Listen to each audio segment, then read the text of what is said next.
2015, and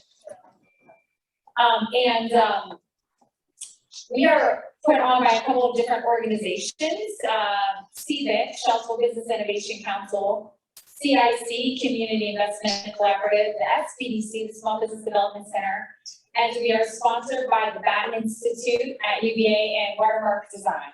So lots of organizations come together to help this event be successful. And every month, we meet the third Tuesday of the month. We have two different speakers. We have an early stage company. They share about their company, and they actually have an ask for the audience. And so this is a chance to participate, help them grow to the next level, give advice, perspective, etc. And then we have a more seasoned entrepreneur that shares their crash and learn stories. So just the water cooler side stories that you might not always hear. And it's just an awesome opportunity to get lessons learned and just really help you progress in your entrepreneurial journey or your interests or wherever you are there. So with that, I'm going to go ahead and introduce the first speaker. So we have Cordell Fortune and his company, Ce-2. Well, I guess the parent company is Whipped Cream, but the product or the element he's going to talk about, Ce-2. A little bit about him. Cordell was born and raised here in Charlottesville, and he has multiple businesses. So he really has that entrepreneurial background. There's some projects he works on with the American Heritage Center, the Fortune Shop, which is a platform for other entrepreneurs.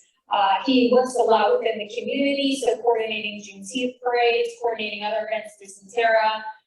He's married, has a 12-year-old daughter, and is excited to share with you about his company, Ce-2. You can come on down.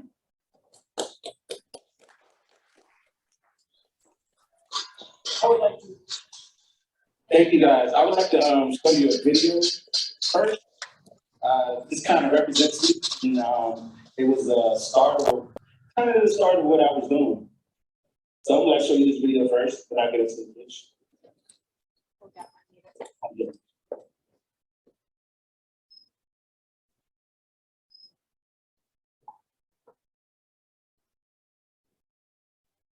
My name is Cordell Fortune, and me and my wife, Christina Brock Fortune, are the founders of Whipped Cream LLC.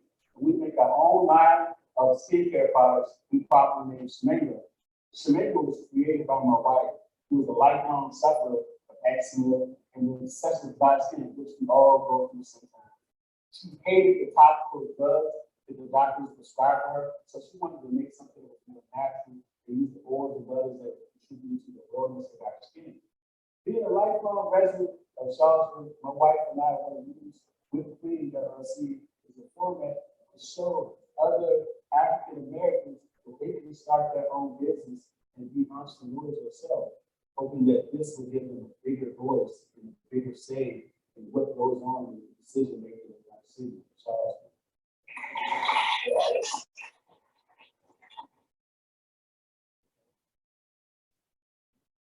As you can see, guys, that was me 3 years ago, and I participated at the iLab Incubator Program. I got there.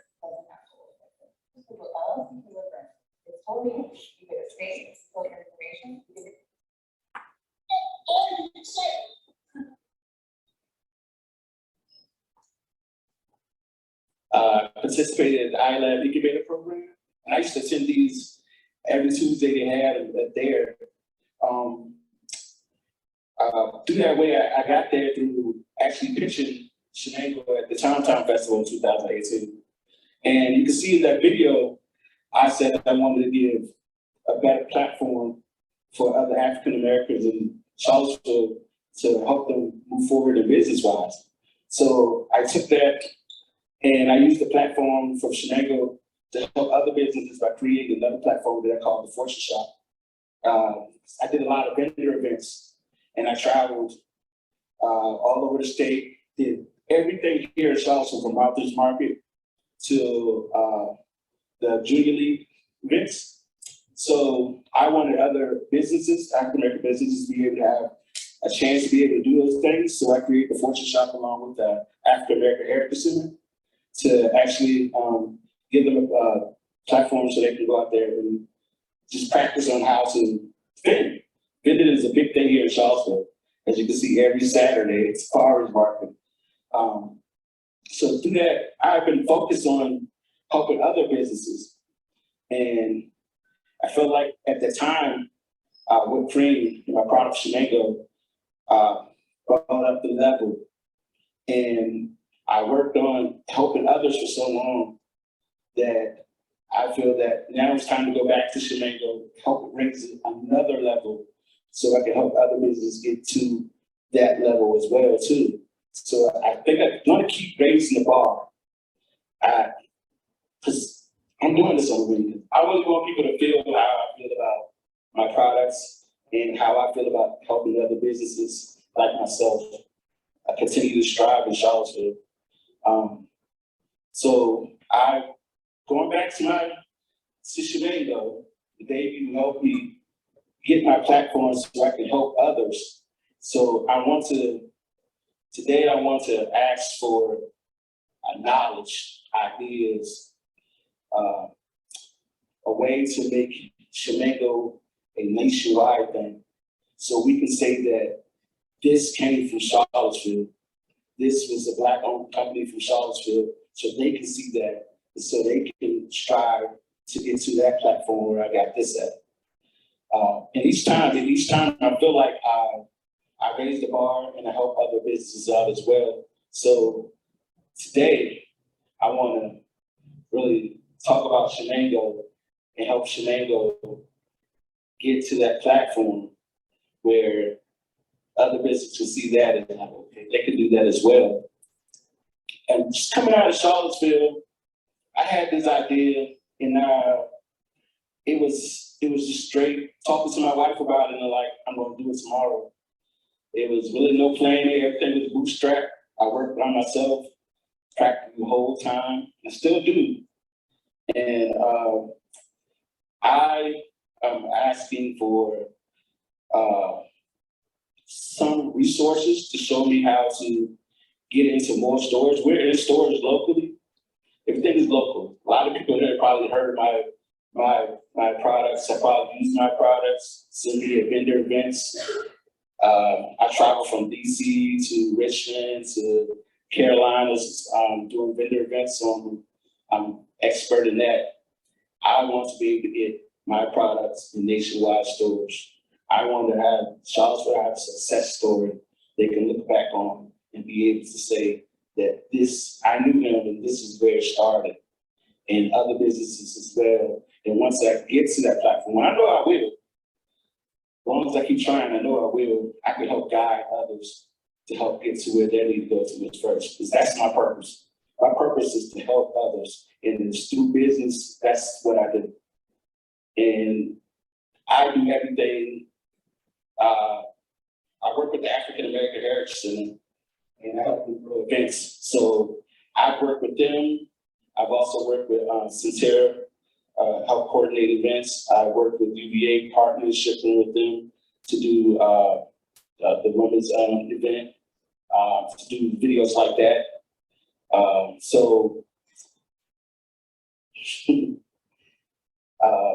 I brought some products so you guys can have a free range of what I do.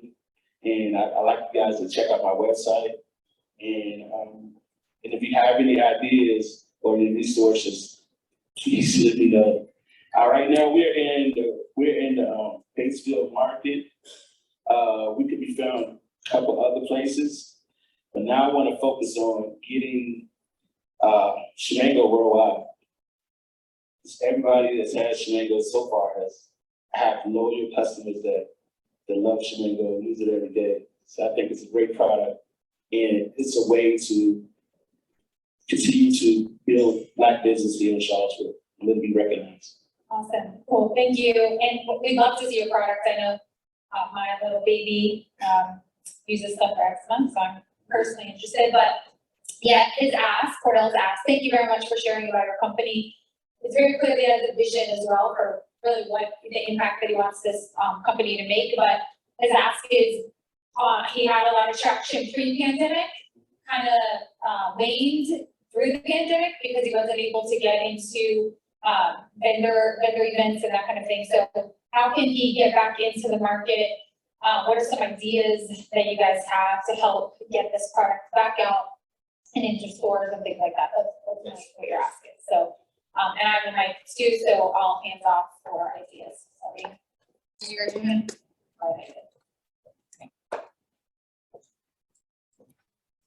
Hello and congratulations. You actually got a business up and running. Yes, That's a big achievement. thank you. The first thing that comes to my mind really is about gathering a lot of testimonials from people that Yes. are those loyal customers, because they will speak volumes for you. And word of mouth is one of the most powerful marketing tools that anybody has at their disposal. Thank you. Yeah, testimonials was one of the first things I thought of too. Do you have some to share that, and that could go on also here. I just wanted to ask some more information, like where is this being manufactured? Like how many units are you producing per year? Like what do revenues look like? Like how big is this business at the moment? Well, excuse me, control. We work within ourselves, it's me and my wife, and we rented out kitchens before to actually make our products in. And we do mostly vendor shows. Well, before pandemic, most of our revenue came from vendor shows. And now we've been online, so we have the e-commerce website, and just trying to wait through that period of time. And now the shows are starting to come back around, the vendor shows. We do a lot of our marketing in our selling through vendor shows. Is that an answer? Local vendor shows or like national vendor shows? I can attend any of those. But have you been to national vendor shows? National vendor shows, I've been to, like anything that was big here in Virginia. Like I've been to the National Business Black Expo. Yeah. I've been to I can't think of the name. It was in DC in 2019. What was the name? But it was a big cultural event they do every year. I do all the local ones every year. I just wonder if going outside of local with these vendor shows to some of the like bigger national events to sort of show your products, you know, Charlottesville's just, if you want to go worldwide, you know, I don't know that Charlottesville's the right place necessarily to be discovered at a Charlottesville vendor show. It sounds like you've got a fantastic product, but I'm not sure you're showcasing it in the right place. It's just my thought, you know. People I know who are in retail and who are trying to do what you do, they're going to like vendor shows in Vegas, you know, and they're like taking their product there and they're making connections at these huge, you know, worldwide vendor shows, talking to people there, making agreements. I just don't know that you're going to meet the right people unless you kind of come outside of this Charlottesville bubble and go national with this. If that's your goal, is to go from, you know, Charlottesville to worldwide in one jump, then I would think that's the way to do it. I also just wonder about your goals. Are like Charlottesville to worldwide is a little crazy and be crazy, but you know, what happens if you just say, okay, I want a 10x, and how do I 10x from where I am now? And make a plan for that. Well, before the pandemic, we were making plans to actually attend the Essence Festival. And that's one of the biggest festivals in the country. Yeah. And now since the pandemic is over, we're willing to travel. We're willing to get to where we need to go to do this. It's just actually having I'm only by myself. I really don't have a team, so it's really kind of hard to move just by myself. But I'll be willing to do any kind of vendor event there is that's appropriate for my product.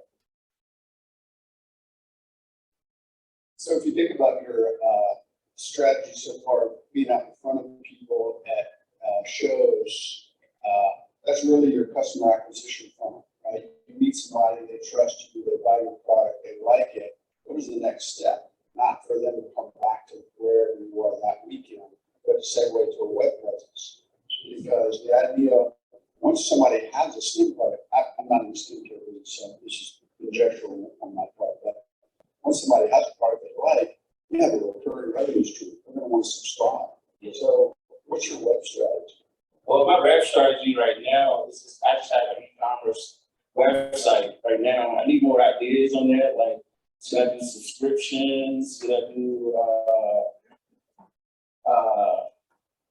just, The website is, because you have to, like, you have to be careful what you want. You might get what you want in terms of retail distribution, and you can be overrun by a bigger order than you're able to, or other, and then, let's say you're able to fulfill that order and sell out, it's a huge shit, Yeah. stop that, let's stop that. So that jump is really hard to do. yes, Whereas a web presence, somebody buys it, you have 20 people ordering once a month. At 20 or 50 or 100 people ordering it on a per basis. Combining the scale of more gradual web, getting distribution mechanisms. one thing I did, this one thing I did do is like, I had different companies come to me, they wanted to use my product as like a gift package, like at Christmas time, Father's Day, and they would make an order, a big order, and I would cover it. So I thought that was a good avenue as well to take. They weren't paid for that, or they want you to give it. I know they paid me for it. Yeah, so it was like I did just not too long ago. I did a big order for Ce-2. I think that's good, and I always was thinking that too, that maybe that my products are good, and my pictures are I pitched that before, that my products are good for like people they have jobs, they have to use their hands a lot. So like companies like UVA or any kind of healthcare business might want to buy in bulk, like my hand cream, things like that. So that you make a good point about the e-commerce. I've got a question for you. I heard you say earlier that you're doing everything. You and your wife are doing the product, doing the marketing, doing everything. Is that correct? Yes. Do you have the revenue to hire somebody to start helping you out making the product? Like young kids, it doesn't even have to be adults, but it could be like, say, like kids looking for a summer job or something like that, that you can teach them, supervise them, and instead of say like just putting numbers in there, let's assume like it takes you 5 hours to do all of the product. Maybe you recover 5 hours, or maybe you recover 3. Those are 3 hours that you can use for marketing and strategy and say, trying to find what events and conventions and make a plan instead of just maybe like going all rogue per se of, oh, there's an event here, let's go there, you know? So do you have the revenue to be able to do that? Well, we're working on the revenue. We do a lot of things. So like I find focus on this more at this period of time. So like any kind of good ideas is great. Not necessarily revenue right now to actually hire somebody other than myself. That makes sense. Well, think about it. I think, because it happened to me that I started solo and then started expanding. I gave up a part of the money that was going to me to be able to hire other people, but then I gained so much extra time because I was able to delegate. And now I'm able to do more of the business development and actually get the business up and running, where before I couldn't do it because I was working in the business and not on the business. Well, I have had like a couple family members that have like made both products for me. I gave the recipe and they made it actually. So I do have somewhat help, but can't if you don't have like legit revenue to give someone. Well, make it a goal. Yes.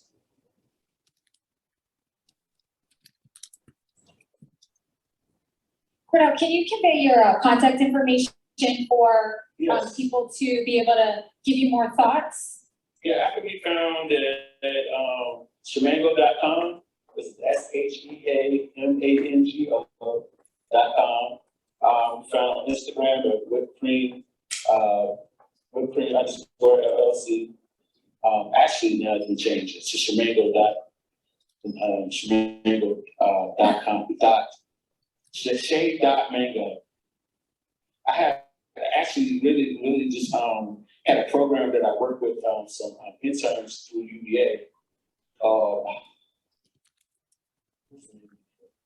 I worked with them last summer to UVA allowed them to work with me free. So I did get a lot of help with Shemeko.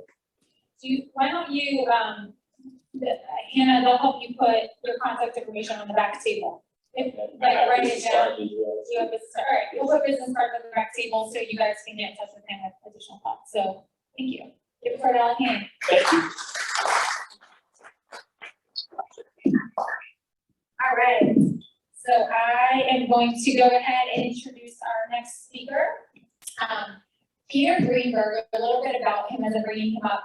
He is an investor mainly in income producing real estate, so multifamily, hotels, etc.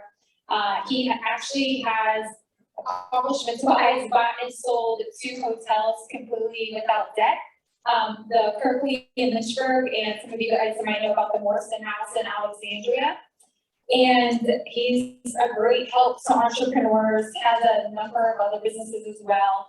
He's married with 2 kids. He's a fascinating person, even in our conversations that we've had. Just a really cool person, honestly.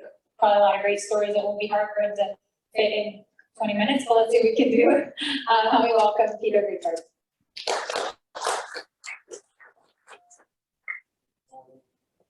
By way of background,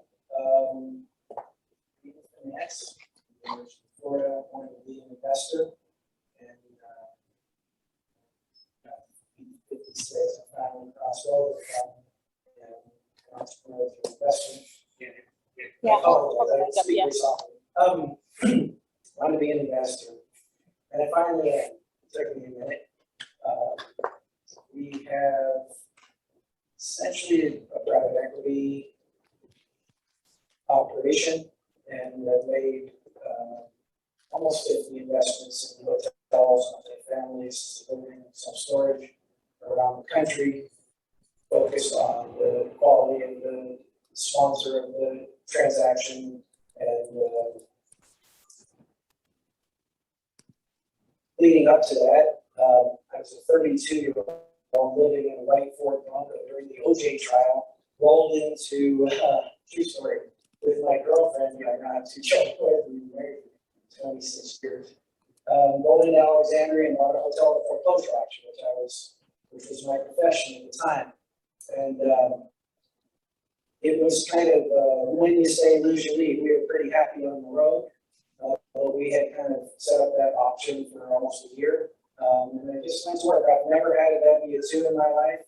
I didn't have an employee until I got to Alexandria. So that was a pretty shocking experience. That hotel was sold 10 years later. I was ranked number 9 in the world when I sold it at Commerce Travel Readers Bowl. I went down to Alexandria and bought a very distressed property, Lynchburg, bought a very distressed property, spent 10 years at that. But during that period, I kind of understood better how capital formation worked in the real estate industry. And when I had enough capital, I crossed over to just investing in other people's transactions as a limited partner. My youngest son, well, my 2 sons, kind of both headed in that direction, and we're getting ready to launch a private equity fund, and hopefully that'll be multi-generational family business.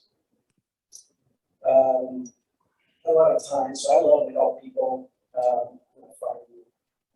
Help as much as I can. It's sort of what I do. I spend a lot of time at Daniel DeVito's entrepreneurship class in Garden, and I collect money. So I just spend as much time as I can and help them get their businesses straightened out. Folks asked me to kind of talk about 2 lessons that were failure, that came from failure.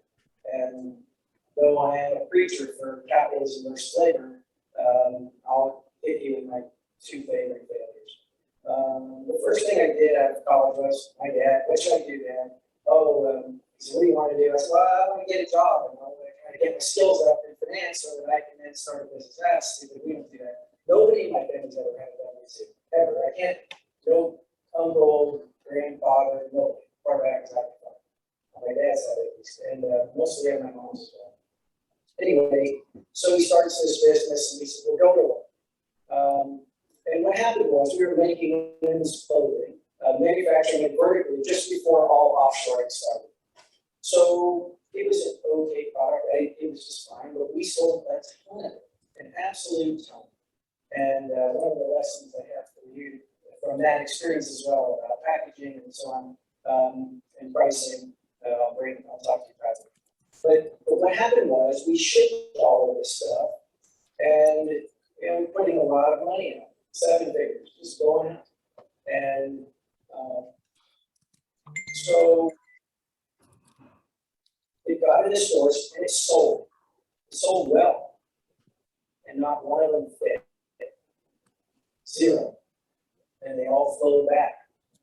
They ended up with Mr. Schottenstein in Cincinnati. I don't know if you guys are old enough to know who that is, Schottenstein, but he's just the guy who went around buying everybody's misery and put it in these stores. They're like Steinmark, we have Steinmark here. And these all ended up Mr. Schottenstein thing, and it folded. So it doesn't matter what it is, lip balm, like I use lip balm, it's excellent.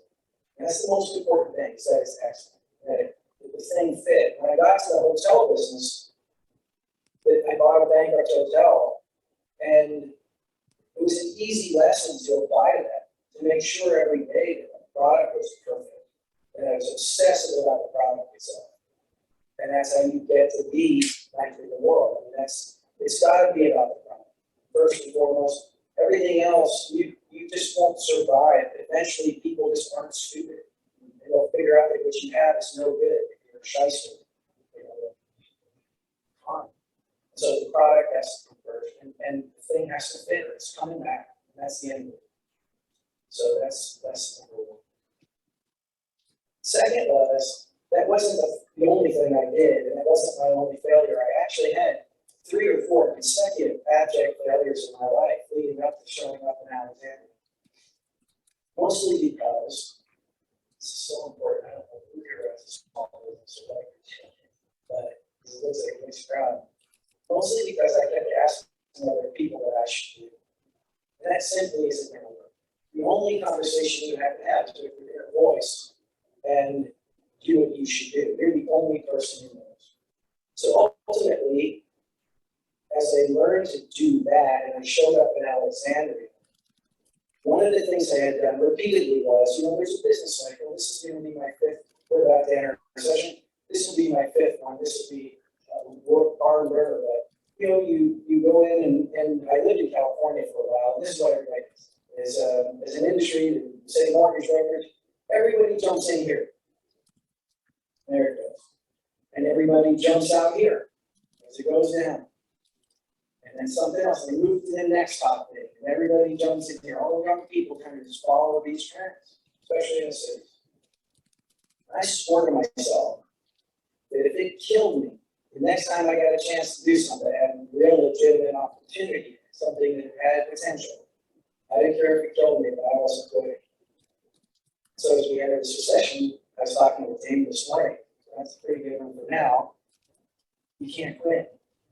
And I'll admit, publicly, twice in my life, after 9/11 and owning a hotel 4 miles from the Pentagon, having 2 small children, we did have a mortgage. I don't know where the name got it from. We had a nice little mortgage for our age on that hotel, our home, and now I'm going to use them, scare me. So, stood in front of the mirror and I wondered some days, in particular, if it was even worth what I was doing.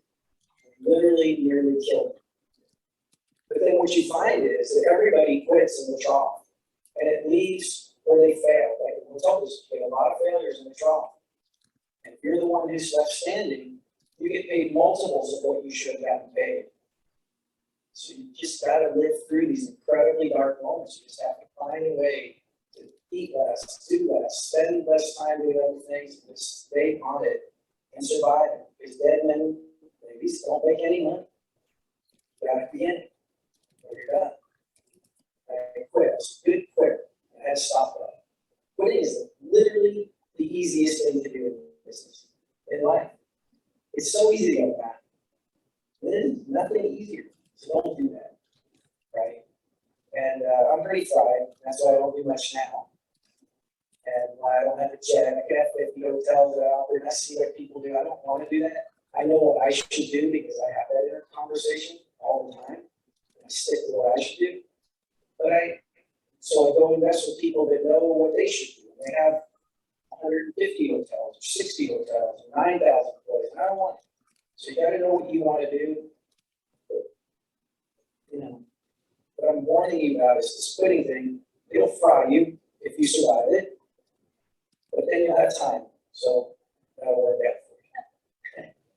So that's that all. Those are 2 lessons. I like questions. It's hard for me. I'm not very, I love to talk, but it's just. So let me tell you a story. Concord Hospitality I'm very close with, and I'll be talking with this afternoon. I want to talk about a deal in this region that you won't believe. It's going to be awesome if we get it done. Nobody can afford to build anything right now. We're in on so many projects. And I have 70% tax rate. There's nothing to do. This is one thing you learn when you get old enough is, someone asked me yesterday what I'm doing these days. I said, having the discipline to sit here, it's really hard, right? Because you can do it or you can kill it.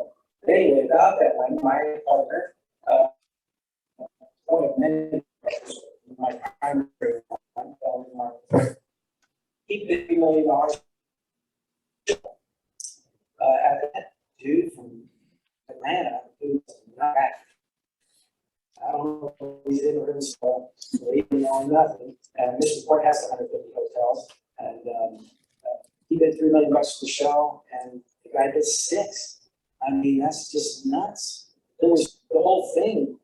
It's not very big. The whole thing probably at the time, I don't know what year that was, 2014 maybe. And that whole thing showed 17, 18 million lift, even if you did the 5-star.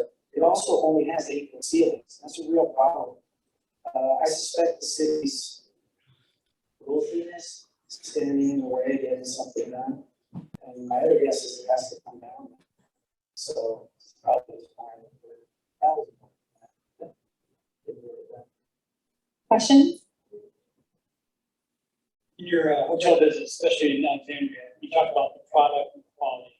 What do you define as the product? In the hotel business? Gosh, there's literally thousands of components to it. You know, it could be the composition pizza crate.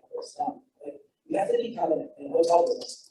Man, I am a deep well of useless information. You can ask me about terrazzo. You can ask me about carpet, bed sheets, HVAC, elevators, pools, light bulb, physics. I make my own paints, I design furniture. I mean, the product is when you, every tangible and intangible aspect of the thing is brought together to give somebody an experience that they want. I really like shade mango. I like shade and mango. So, but the product isn't there. It doesn't have, forget the marketing, like just the product. I didn't like, forgive me, I didn't like his package. And I built packages. I've done all of this. Like I said, I designed furniture. I designed paint formulas. And then I'll study for a year to learn how paints are formulated. And then I'll find some crazy dude in some shop in I think the show is a local place up in the DC market, regional, or the people that I mentioned. I wouldn't do anything. You just know when I walk in, it's going to be a long time. And so you have to understand how paints work and how commercial paint works and what you can get out of it. So you really got to dig into every tiny little facet of each element and then bring it together for an experience. That would be my answer.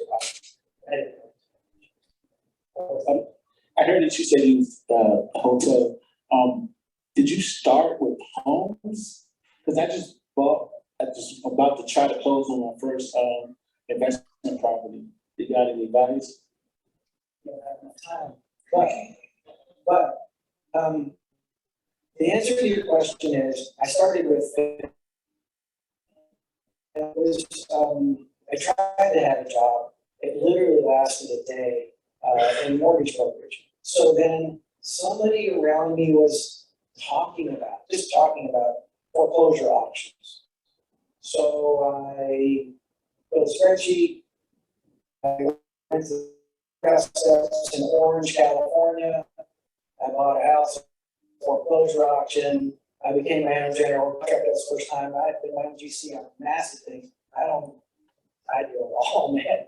But, and yes, I was buying those homes and repositioning them. I should have kept them all because they're all worth $3 million now. I paid like $240,000 for them. But, I started in residential. But it wasn't really about that. It was more buying things for foreclosure.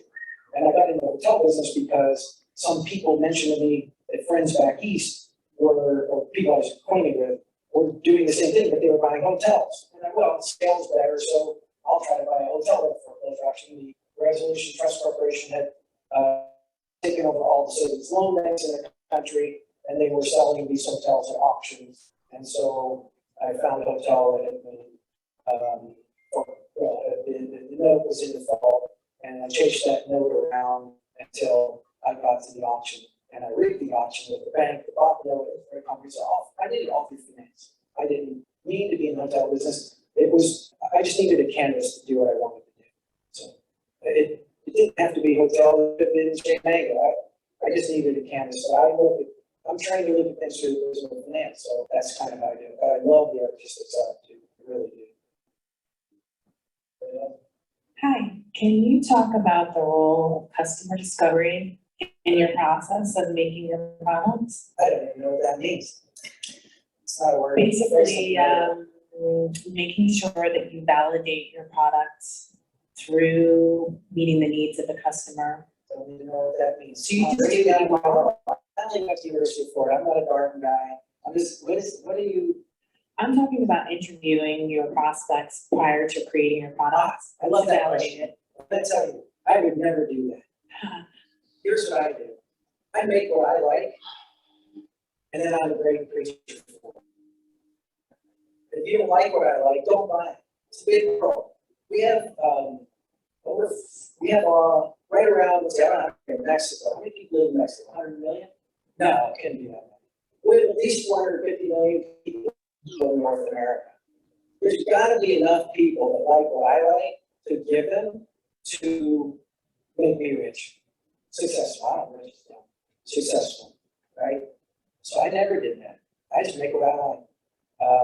The way I did the beds, the pillows I chose. Man, you can't believe how many shower heads my family's had to try. Like hundreds, not a few, not 20, hundreds. No, I just never did that. I'm curious. I do what I like, and I know I'll find people that like it too. I don't have any hard feelings that they don't. It's so fun to do it that way. It's not for me. I mean, I don't know what you should do, right? One of my big preaches is, you're the only person who knows what you should do. Maybe that's the approach. It just wasn't mine. I have no idea what's right for other people, honestly.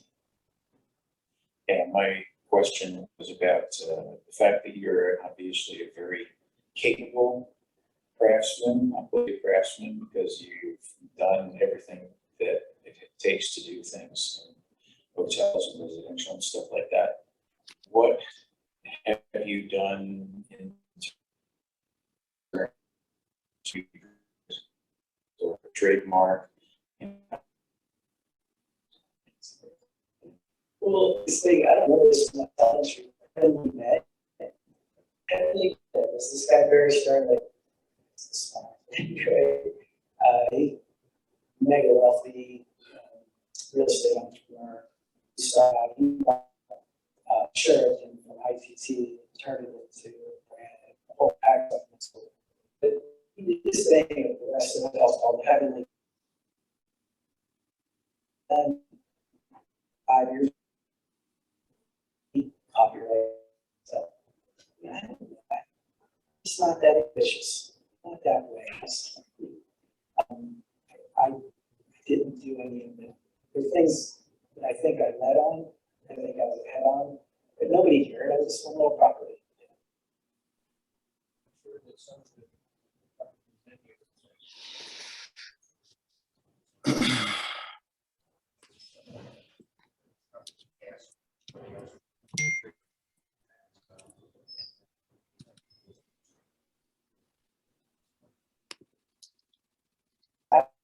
become what I am today, which is just a capitalist. I provide capital to businesses, and I get massive amounts of time. My decision making takes, to make a decision to apply capital takes me about 48 hours at the most. And the rest of the time, I have to do. And I had my own goals about my own should. I wanted to be in a place that was right for me, and I'm guided very strongly by my inner voice. And I think the thing you're describing is something that may fit somebody else and just wasn't for me. In my own way, Mr. Laporte, the guy that on this side here, he sends me checks all the time.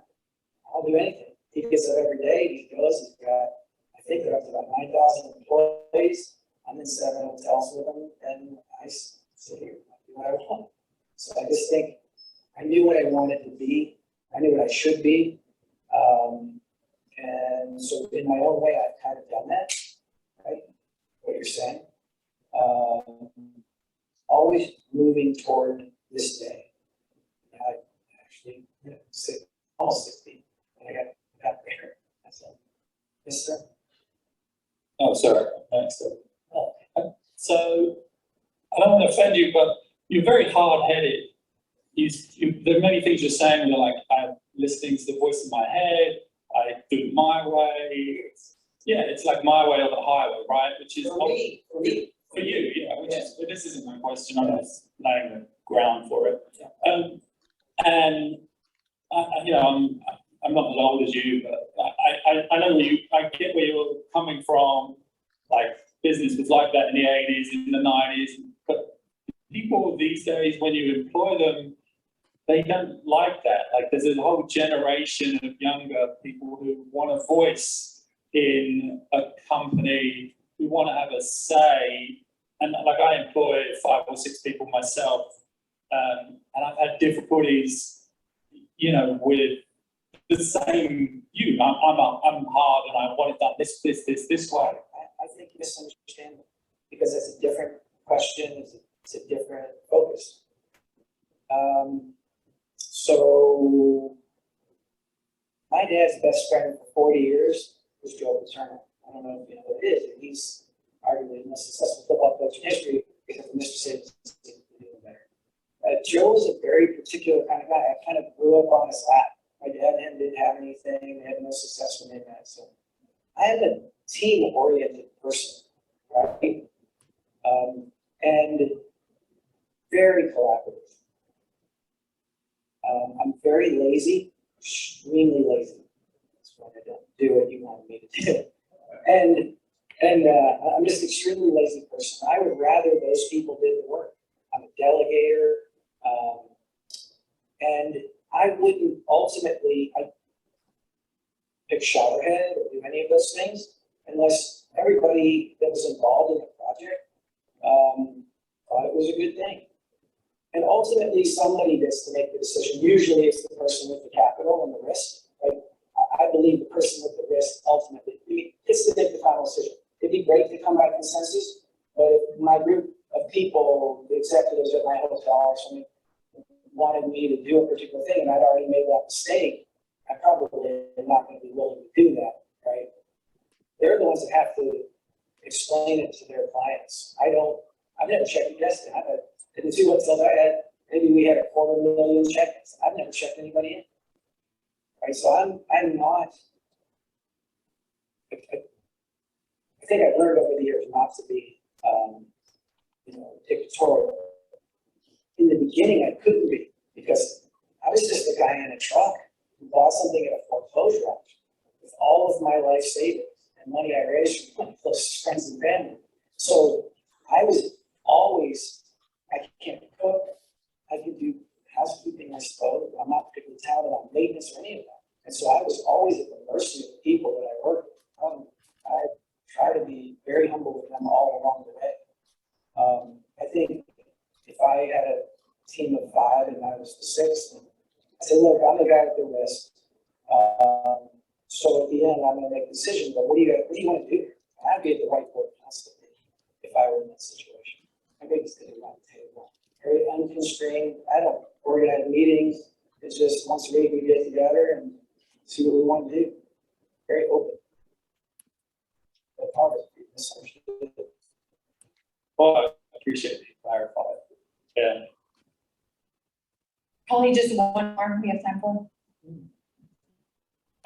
Yeah, thank you for the speech, everything very inspiring.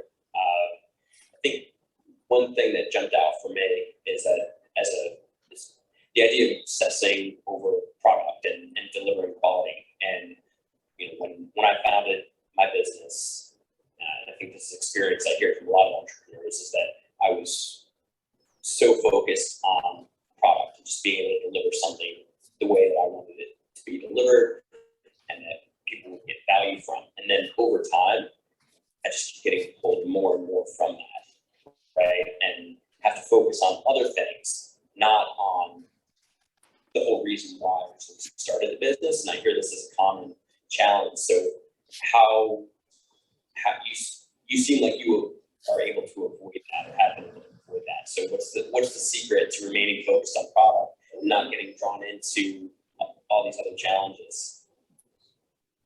I wasn't able to avoid it. I don't know if dad in there, but she has to answer, you have to let me know. And I'm just really lazy and I also lot. But my family says, and I don't remember, I worked every minute, every waking minute, every sleeping minute, at every soccer game. I attended, but I wasn't there.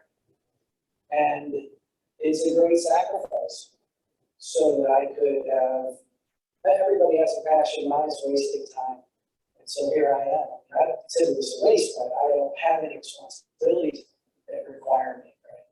So I think in life, there are these things I call crossovers. So I was speaking with one of my friend's kids yesterday, and you try to, day job and side hustle is one of the things that we talk a lot about in the entrepreneurship program. So you go work for Bain, and you start with side, and then eventually that'll carry it. So these crossover points in life, mine was having to provide my labor, even with the capital, to just providing the capital, right? That series of them for me as well. So now I'm done. I'm where I'm going. I don't have any ambition left or any of that sort of thing, because I'm doing what I want to do. With respect to that, she points out you need enough free cash flow to cross over, to have more head count. I get crazy because in recessions in head count, it's a combination. But have enough head count or be creative, use high schools or whatever. Things that free up your time so that you can cross over. Fortunately, in a way, I'm too lazy to let me check in a desk, and I'm not very good dealing with the public. If somebody in the public was leaving me, I would just kick them out of my hotel. I didn't tell them that. I think it wasn't right. I'm not a very good customer service person. But it's just about crossing over and just having a little bit more revenue and then having the discipline to stay out of the things you shouldn't be doing where your time is more valuable to go out and have fun. I think this is the series of crossovers. Kind of having that conversation with your voice, knowing where you're going. I think this is the biggest mistake people make. Let's pretend for a moment. I'm a golfer. I'm 4 years into a stink, but this line is my line before. So I'm gonna hang down this line. If I'm off 2 degrees, by the time the ball travels 250 yards, it's off 50, 60 yards. It's way out of the fairway. So I think knowing where you're going is a big part of that, spending a lot of time, 10, 20 minutes a day, just talking to yourself, not using your head, listening to your voice, knowing where you're going, and then belligerently moving. And you know that taking the trash out of this moment is all part of getting right now.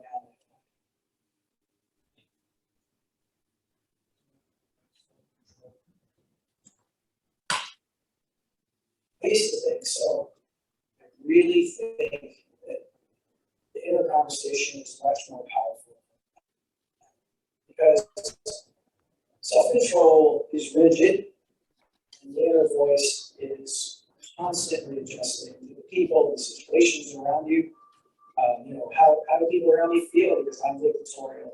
And you can just ask those questions and you sense that these people that are working with you won't take that, they don't want to stop that thing. Just listening to yourself, I think it's very flexible and much more powerful than self-control.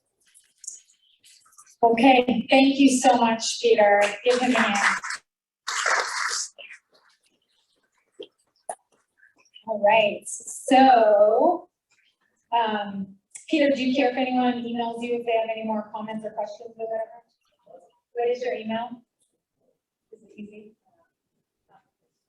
Well, Peter at Greenberg, GREENBERG dot CH. Okay, cool. So he welcomes email communication, so, or reaching out. So thank you very much.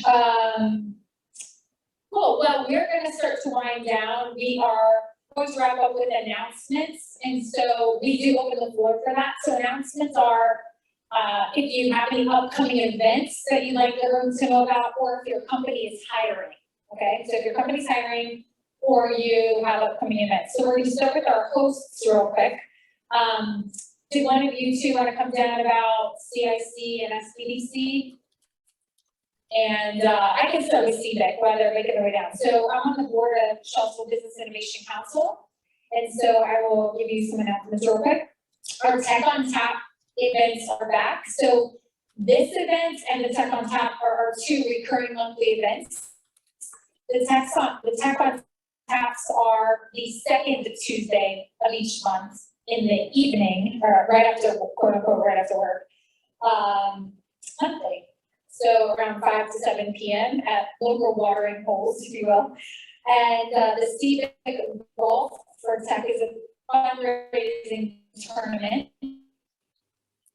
CVIC October 10 more. And October 10th, and so you can sign up for golf teams. Encourage you to do so. CVIC Tech Tour, which is where local middle and high school students can go and literally tour local tech companies, is back. We had to put on pause for 3 years due to the pandemic. So we are back, and that is on Friday, November 11th.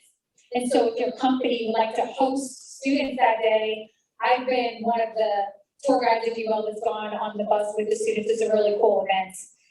And finally, Innovators Row is happening at that golf tournament. So any founders or entrepreneurs that want to feature your innovative startup, you can have a spot at that exhibit. And the details for all of this is on the website, which is cvilleinnovation.org. You can also sign up for the newsletter that's on the sign up sheet back there. But the monthly newsletter, it comes out more, it's more like weekly or bi-weekly, is an opportunity for you to get updated on all the stuff. Okay, so sorry that's a lot for CVIC, but let's go ahead and have these two ladies up. Hi everyone, my name is Hannah Deal. I'm operations coordinator at CIC. See some familiar faces here and some new ones, so thank you all for coming. For those of you who don't know about CIC, that is Community Investment Collaborative, and we are a nonprofit that helps small businesses and entrepreneurs. So one of our main offerings is a 16-week workshop that we hold twice a year. Applications did just close for that, but we have our cohort for the fall, which we're really excited about. And we'll start taking new applications at the end of the year. So if that's something that you think you might be interested in, or you know someone who might be interested, feel free to go to our website, plug in your email, and you'll get notified. We don't really have any announcements right now. There's not much going on. We will be holding a 10-year celebration at some point this fall. It's going to be big and exciting, hopefully, so you can keep an ear out for that. And then the only other thing right now is that we'll be doing a resource fair a little earlier in the fall this year. That will be happening in September with the Minority Business Alliance. So I actually have a meeting right after this to talk about the exact date, but just to kind of keep that on your calendar, know that that's happening in September for those of you who have volunteered and for those of you who'd be interested in attending. So that's pretty much what we have. If you want to reach out to me with any questions, my email is hannah@cicville.org, or you can go to the website, follow me online, look around, just let me know. Thank you. Hi, everyone. My name is Shira Goldine, and I am the events coordinator with the Central Virginia SBDC. I'm not going to try to tell you our website because it's just a lot of letters that sound the same, but I will be up there at the end, and I have a business card that has it on there. But I wanted to talk today. We have, for anyone that doesn't know about the SBDCs, we offer one-on-one confidential business advising completely free of charge. That's our flagship service. So we have expert business advisors and technical advisors that can help you with just about any business conundrum you come across, marketing, finances, business startups, anything you need, we can help. If we don't have someone that already knows it, they would love to learn new things. And we've also got a number of events coming up. We have the next run of our Founders Series is actually starting tomorrow morning. That is a 5-week series, so it's 5 2-hour classes. This one is running Wednesday mornings, 10 to noon. And the Founders Series is designed to be either a really solid launch for a new business. So I like to think of it as a little bit of a business undergrad in 5 weeks, crash course type of session. And then it can also help as an evaluation of an existing business, see where you're at, if there's any updating that you can do, and just covering a lot of really valuable topics. And I think it was Dominique brought up customer discovery, and that happens to be covered in the first session. So if anyone wants to learn more about customer discovery, come join me on Zoom tomorrow morning at 10 a.m. And we've got a number of other events coming up. I would recommend looking at our website if you want to learn more about that. And like I said, I'll be up there at the end. I have business cards. If you have any questions, let me know. And thank you, Mike. All right. So whose company is hiring? Raise your hand.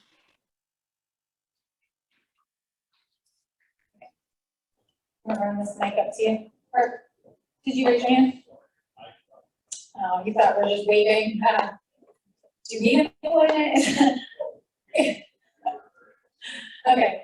Well, I do recruiting as well, so I'll go ahead and throw some out there. I always have jobs that I can tell you guys about. Looking for a .NET developer, hashtag who isn't, hardware engineer. I've got a SaaS sales role coming up.